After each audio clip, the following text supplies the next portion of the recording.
com o tempo vai criar atrito, não tem jeito, porque vai chegar uma hora que em alguma corrida os dois vão estar disputando e naquela disputa o Marques é um piloto de estilo agressivo, porque ele é assim, não é porque ele quer ser.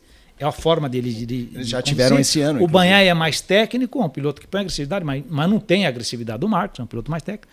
E assim, com todo respeito ao Bagnaia, que é um excelentíssimo piloto, mas o Marques tem um nível acima. Eu estou falando aqui, são fatos. Eu estou falando em cima de fatos e resultados. Esquece, porque talvez as pessoas olhem só o resultado da televisão. Se desse uma moto 24 para o Marques no ano passado, não tinha... a gente vai ver esse ano. Agora que ele tem a moto, e a moto de 2025, nas palavras tanto do Bagnaia como do Marques, melhorou mais ainda que a 24. Ficou uma moto mais fácil de dirigir e ele baixou o tempo. Então, assim, eu acho que a diferença, a Ducati deu um outro passo importante no projeto 2025. Isso piorou para a concorrência. Quer dizer, não é que ela está um pouco melhor, ela melhorou bem. Né? Como foi a diferença 23 24, é o que está aparecendo. Daqui a pouco a gente começa, só na primeira corrida que a gente vai ver de fato. Mas sendo uma moto mais fácil de dirigir, gasta menos pneu, estressa menos todo o piloto, o equipamento, é muito mais constante os tempos. Tudo vai ser mais rápido, né? Você dirige com mais facilidade, né? Então, esse passo da Ducati foi um passo importante. Então, assim, e toda a situação que está acontecendo agora, não sei se eu estou emendando, vocês querem perguntar mais alguma coisa? Senão só eu falo. Não, a única coisa que eu queria, se for mudar de assunto, eu só queria sublinhar o que você falou. Para você, Marques e Bagnaia, dá jogo, o Bagnaia merece respeito, mas em tese eu vou falar, o Marques passa. Eu vou falar e depois sempre a gente fala com opinião e depois sempre sempre tem os contras, mas eu vou falar o que eu vejo. Não tem como fazer frente ao Marques, tá? Isso não quer dizer que o Bagnaia não vai ganhar a corrida. Sim. Mas para campeonato, eu vou te falar, eu tenho 90% de sensibilidade daquilo que eu vi, que vai ter corrida que o Marques vai abrir 10 segundos assim, vai abrir e vai embora, vai fazer a corrida sozinho. Não vai ter concorrência. Ele vai embora. O Bagnaia não vai conseguir fazer. E vai ter corrida que o Bagnaia vai conseguir fazer jogo de frente com ele. Uma corrida que o Marques tenha mais dificuldade, por exemplo. Questão física também. Vamos falar. O Marques tem um problema físico, ele tem 2 problemas físicos. Foi comentado o que a gente falou, eu tive uma live ontem, a gente comentou sobre isso. Ele faz curva melhor para a esquerda que para a direita. A curva esquerda para ele, ninguém faz como ele, mas a curva direita. Mas o ruim dele, vamos dizer assim, que é a direita, é o bom dos outros, tá? De nível. Mas por que o Marques tem isso? Não é só o problema do braço. A gente não pode esquecer que o Marques teve um acidente muito sério quando ele correu de Moto 2, que foi a primeira temporada dele, que ele caiu e ele perdeu por bater a cabeça, mexeu com a cabeça, ele perdeu a visão de um olho, tanto que ele deu o título para o Stefan Bradl naquele ano, porque ele deixou de correr as 2 últimas corridas por ordem médica, ele não podia correr, porque ele não enxergava. Ele não fala muito disso, mas é um problema que ele carrega até hoje. O quanto isso compromete ou não, só ele sabe, e ele não fala muito. E aparentemente não é um... Mas tem, não é como era antes. Ele tem um pouco de dificuldade nisso e tem agora o braço. Então, eu vou te falar, na minha época, todos os pilotos que andavam comigo, a gente que andava em ponta, tanto faz curva para o lado direito para o lado esquerdo. Para a gente é indiferente, não existe, faço melhor. Nunca vi um piloto falar isso. Mas tem a lógica, por quê? Porque ele tem uma deficiência física. Eu vou te falar também, nos tempos que eu corri aqui no Brasil agora. No último ano que eu estava correndo no Brasil, eu tinha machucado o ombro, eu já não pilotava igual pela lesão que eu tinha no ombro em 2010. Meu posicionamento da moto mudou totalmente, porque eu não tenho o músculo. E eu tive uma tripla fratura no quadril, né? Mais comprometedora do lado direito, que inclusive tem artrose até hoje. O que aconteceu? Eu não sou de fazer propaganda de correr machucado, mas eu corri aquele ano inteiro aqui no Brasil e eu não conseguia fazer curva de direito para o lado esquerdo. Por quê? A abertura da minha perna direita, eu não conseguia abrir a perna o suficiente para poder sair da moto e me posicionar da forma que eu tinha que fazer para fazer a moto virar. Em Goiânia eu lembro que eu sofri, eu cheguei a fazer o dobro de quilometragem do que eu precisava para poder ver se eu conseguia, no acerto da motocicleta, minimizar o problema para mim. Sim. Não que eu ia resolver, mas diminuir o problema. Mas mesmo que eu melhorasse, a diferença, que a gente está brigando por 2 décimos, 3 décimos, era grande e não conseguia. E é frustrante psicologicamente você ver um negócio que você sabe que você pode, mas o seu físico não permite fazer. Tá? Para a cabeça isso... Você fala assim, cara, eu consigo. Mas Consegue, mas não consegue. Mas o corpo não obedece. A mente está querendo fazer e por aquela dor, a limitação ou posicionamento não te permite. Tá? Então é isso e duelando com o Eric Granado, que tem bem menos idade. Né? Mas assim, não é que ele fazia propaganda, nada disso, né, Fausto? Mas assim, era o que eu passei. E aquilo me frustrava, cara, num jeito, porque a gente tem no sangue.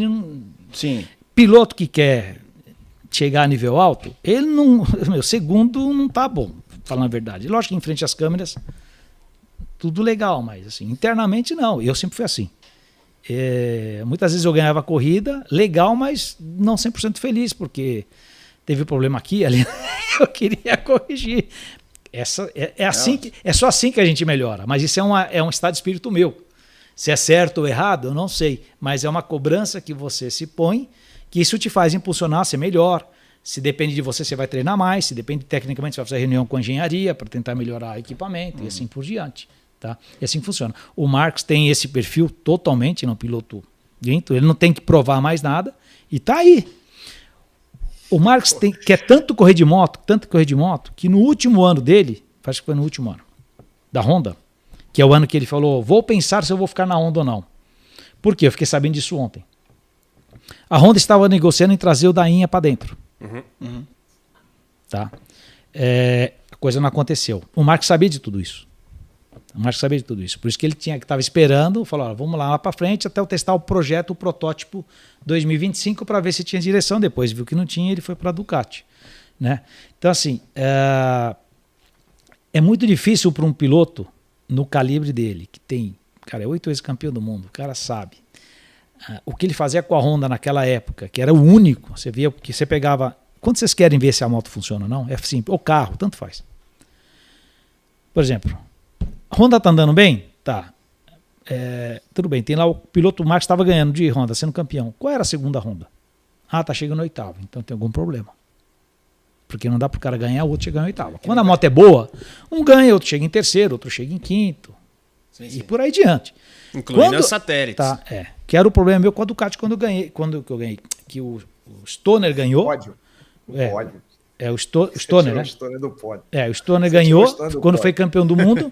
Não, tudo bem, tem aquela, mas eu tô falando assim, o Stoner foi campeão do mundo e eu falava para a Ducati, suas motos têm problema. Mas estamos ganhando corrida, você está ganhando corrida com um piloto. Nós somos em 4, os 3 têm problema. Se fosse boa, todos os 3 iam andar bem. Não estou falando que ia ganhar do Stoner, mas ia andar na ponta. Se não está andando, porque era um problema que a moto não virava, quando não tinha tração, tal, era outro projeto, mas assim. E eu falava muito para ele, falava assim, vocês têm, então assim, ou você faz um contrato vitalício com aquele piloto, porque se ele sair, acabou. O resultado de vocês vai ser esses aqui. Dito e feito, o que acontecia, né?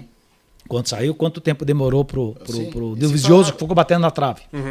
Aqui, então, assim, ficou. Com o Valentino entrou, com o Melandri entrou, o Nick Hayden entrou. Você viu que teve uma época da Ducati que foi uma época negra, né? Diz assim, que as coisas não iam, até que mudou o engenheiro e as coisas começaram a andar, que trouxe o Dainha para dentro.